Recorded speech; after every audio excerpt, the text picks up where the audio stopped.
Hello everyone, I'm Fiona. In this video, we will explain EPS Pelletizer maintenance for oil pumps and gear oils, which mainly involves 3 parts. 1. Gears. 2. Hydraulic oil pump. 3. Seals of the hydraulic oil pump.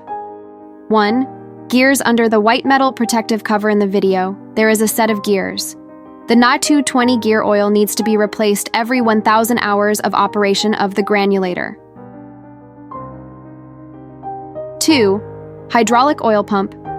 The pump uses NAV46 hydraulic oil, which needs to be replaced every 1,000 hours. When changing the oil, connect oil return pipe to a waste oil container to drain the waste oil. Then, as shown in the video, inject about 25 liters of hydraulic oil through the oil inlet.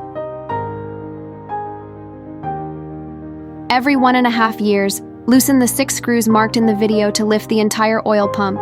Then clean it with diesel to remove solidified oil and debris accumulated from long-term operation. 3. Seals of the hydraulic oil pump. Loosen the 2 screws at the bottom. Remove the horizontal pin used for fixing to lift the oil cylinder upwards and separate it from the screen-changing mechanism. Remove the 2 oil pipes and loosen the 4 screws used to fix the column. Then the oil cylinder can be removed. Then manually push it upward. Remove the top cover. Inside, you will see 4 oil seals. 2 40x50x6 seals at the bottom, and 2 70x800x6 seals at the top.